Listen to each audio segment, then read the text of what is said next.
പുള്ളി പോലെ നിൽക്ക്. പക്ഷെ അണ്ടമ്മ പറഞ്ഞല്ലേ ഞായറാഴ്ച കുടുംബശ്രീയുടെ കാശ് കൊണ്ട് കൊടുക്കണില്ലെന്ന്.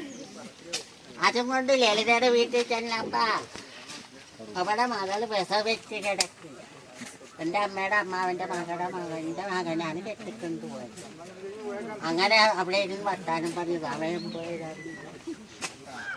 ഇവിടെ വന്നത് ഇവളെൻ്റെ അടുത്ത് വെച്ചാൽ നിങ്ങൾ ഇതെവിടെ പോയി സന്ധ്യയായ നിങ്ങളുടെ ഇളെ മരുമക ചങ്ങൻ്റെ കുപ്പനും പെണ്ണും പിള്ളേരും കൂടെ ഓട്ടായി വന്നപ്പോൾ അവരുടെ കൂടെ കണക്കുളങ്ങാൻ പറ്റി ഉണ്ടപ്പോഴും പോയത്.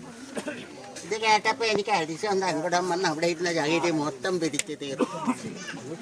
കുറച്ച് കഴിഞ്ഞപ്പോൾ തിരുനെല്ലൂരുന്ന സഹദേവനും അവൻ്റെ മക്കളും കൂടെ, അവൻ്റെ മകൻ പട്ടാളത്തിലാണ്, പുതിയ കാറ് മേടിച്ചു അറ്റാസുമ.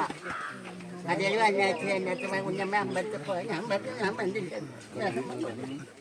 ഇവര് നിപ്പന്തിച്ചപ്പാ ഈ ഗെറ്റ് കൊണ്ട് കൊടുത്ത് ഇവരുടെ കൂടെ ഞാൻ പോയി. അവരേന് മുമ്പ് ഞങ്ങൾ അവിടെ ചെന്നു. പക്ഷെ എനിക്കൊരു അവസ്ഥം പറ്റി, കൊതുമ്പെടുക്കാൻ പറഞ്ഞു.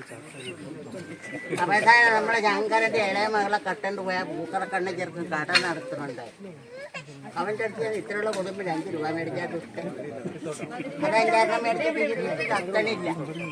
ഞാൻ അവിടെ കിടന്ന് കുറച്ച് കടലാസിലായിരുന്നു പൊട്ടിയ പോലെ പടക്കത്തിൻ്റെ പോയാലൊക്കെ വാരിയിട്ട് കത്തി തിരികെ നല്ല പോലെ പിടിച്ച് ഇച്ചിരിടക്കെ വെട്ടും മഞ്ഞത് കേട്ട് കലം മുകളിൽ പോയി ആളൊക്കെ ഓടുകയും ചെയ്ത്. ഞാൻ ആലോചിച്ച് എന്നാ ഇതൊക്കെ വല്ല ഓടണത് എന്നതാണ് ഇതിനകത്തേണ്ട് ഗുണ്ടാജണ്ടാക്ക പൊട്ടാതെ കിടന്നു.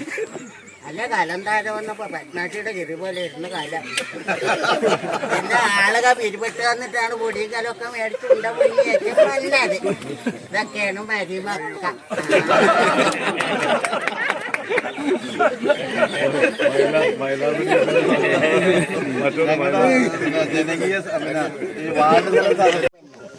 അന്ന് ഇന്നത്തെ പോലെ വെച്ചില്ലായിരുന്നില്ലേ. കച്ചീച്ചരം കവല വഴി റോഡും ഇട്ടിട്ടില്ല, ഇടവഴിയെങ്കിലും പോകണം. അങ്ങനെ 2 പരലാങ്ങൾ നടന്ന് വയലാർ പാലത്തിൻ്റെ അവിടെ എത്തിയപ്പോൾ ആരാണ്ടും പറഞ്ഞിട കോവാല കച്ചിപ്പിയുടെ പട്ടാളക്കാരുമായി തന്നെ. അതെ ഇയാൻ തമരത്തിനൊന്നും പോയിട്ടില്ലേ. വന്നരം കേട്ട് ഇയാൻ്റെ പാലത്തിൻ്റെ അടുത്ത് ഒറ്റച്ചാട്ടം. ഞാൻ എന്തായാലും അപ്പം കൊച്ചുനാരായണൻ ചേട്ടി ജീവിച്ചിരിപ്പുണ്ട്. എന്നോട് പറഞ്ഞാൽ കുഴപ്പമില്ല ഒറ്റ വാറപ്പായിരുന്നു പറഞ്ഞു. കൊണ്ടുവന്ന് ഇന്ന് വരും നാളെ വരുമെന്ന് പറഞ്ഞ് ആഴ്ചകളിൽ മാസങ്ങൾ വരും. ഞാൻ പിന്നെ നല്ല എപ്പോഴാണെന്ന് അറിയാം. രമണൻ്റെ 2 വയസ്സാകുമ്പോൾ പിന്നെ ആരാണ്ട് ഇതുപോലെ ചായക്കടയിലെ ദാസം പറഞ്ഞ് നിന്നെ തിരക്കി പോലീസുകാരും അവിടെ കൊണ്ടുവന്ന് പോയി. പിന്നെ ദർശമ്മയുടെ അമ്മക്ക് തുകയില്ലാതെ പോകട്ടെ ആശുപത്രി മെഡിക്കൽ കോളേജിൽ കിടക്കുമ്പോൾ ടെസ്റ്റ് പോയിക്കാൻ ഞാനാണ് പോയത്. കായംകുളത്തുനിന്ന് ഒരു എന്നതാണ് ഒരു ജുബാമുണ്ട്